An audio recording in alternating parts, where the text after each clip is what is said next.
Hi, thanks very much for coming back again. First of all, in this video, I'm not going to tell you what I'm going to do at the end. You'll have to wait and see what I'm doing. I've got a little plan in my mind as to what I want to do. Whether what I want to do will turn out to be what actually I do, we'll have to wait and see. But first of all, I'm going to do a shout out to Graham Elliott in Northern Ireland, who very kindly sent me a couple of barrel staves from the Bushmills, the Old Bushmills distillery in Northern Ireland. Apparently the oldest distillery in the world. Thank you, Graham, really appreciated. And he said, turn yourself something interesting. So that's what I'm going to try and do today. Now my plan was to use one of these to make something that needs to be 30mm at the base, for a very specific reason I'll come to later. However, these are about 29mm, so what I'm going to attempt to do, and I haven't tried it before, I expect lots of you have out there, what I'm going to try and do is cut a piece, join two pieces together, basically. That's what I'm trying to say. Only one is going to go that way and one is going to go that way, so I can hopefully end up turning the piece that I want to turn. So what I'm actually going to do is a cross grain turning and a with grain turning, if you like, on the same piece. Never done it before, no idea how it's going to work. I don't even know at this point how I'm going to join the two together, so I'm going to turn the camera off for a moment, go and have a play with these pieces, cut a few bits square, hopefully stick them together, and then we'll try and get them on the lathe and see if my little plan works. Now, I've got one of our heavy-duty mandrels in the lathe, in the chuck in the lathe, and I wouldn't normally recommend anyone cuts a thread directly into wood. Some woods, yes, like you, maybe ebony, exceptionally hard woods. I would normally use a wood insert screw that we supply with things like the bottle stoppers, that kind of thing. But for the purpose of doing this, because it's only a little bit, I'm just going to, I have cut a thread in there already, so I'm going to thread this onto the mandrel and turn it round, and you'll see I've done a block here which I've drilled a 15mm hole in, so I'm hopefully going to join the two together, and when it comes to turning the whole piece, I hope I'm going to use the thread in here, not the base, but they'll be stuck together and make the one piece that I'm after. Are you with me so far?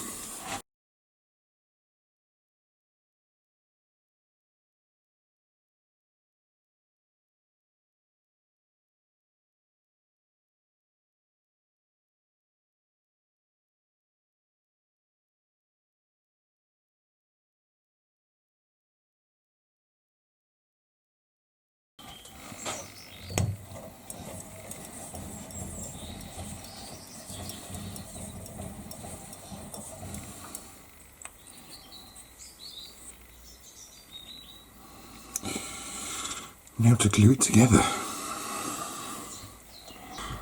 So here are my two pieces glued together with the thread at the bottom. I've just cut the corners off just to make it easier for me to, just so there's not so many chips when I turn it, and we'll now pop it on and turn it to the shape that I've got pinned on the wall that you can't see. Right, let's go. I've had a little practice already. Let's hope this one turns out as well as the practice piece.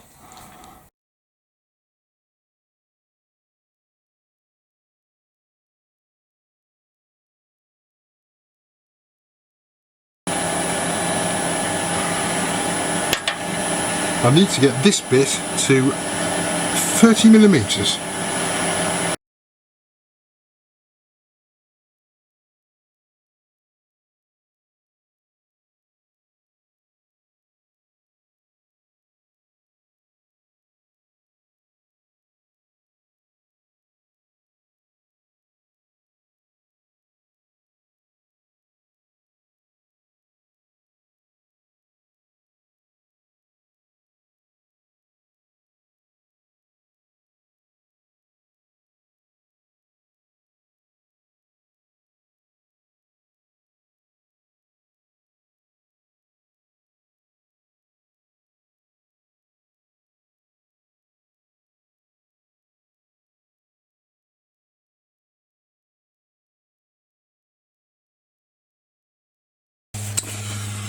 Now last time I did this on my little practice piece, I made the mistake of taking it off with mucky hands, and I got muck all over it because it was on that tight. This one's not so bad. Here we go, and you can see now a little bit about what it is, hopefully. There we go, it's a chest piece, but I'm going to do something slightly different. I'm going to buff it up a little bit more, and then I'm going to mount it on something. Normally with chest pieces you'll see people put weights, lead weights in the bottom. I'm not going to need to do that on this one, and I'll show you why in a minute. So what, John, I hear you say, are you going to do with your little chest piece? Well, what I'm going to do with this, I've got an Allen key at the ready just in case I need it. I'm going to take one of the fittings that comes with the kit and screw it in the bottom here. As it turns out I don't need an Allen key, but because it's a quality fitting, if I did, the Allen key would screw in like so. And I'm then going to get a coffee tamper. And what I've made is actually, you could use it as a coffee tamper, but actually a rather nice paperweight for a chest lever. I just thought that was maybe a little bit different to what you see every day. I could of course have done the entire set, but there's not enough time on the video for that. So I've just done the one piece. By far the most complex piece, of course, which is the bishop. The knight would have been far too easy. So there we go. Hopefully a little idea of something just slightly different. Just to touch on the difference between the cross grain turn piece and the top piece. If you're a wood turner, you might notice the difference.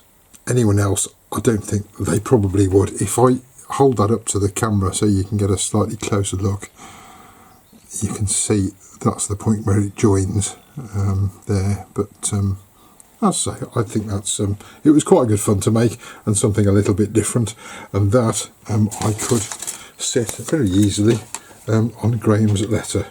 Once again, Graham, thank you very much for a lovely bit of wood. It smelt fantastic when I was turning it and drilling it.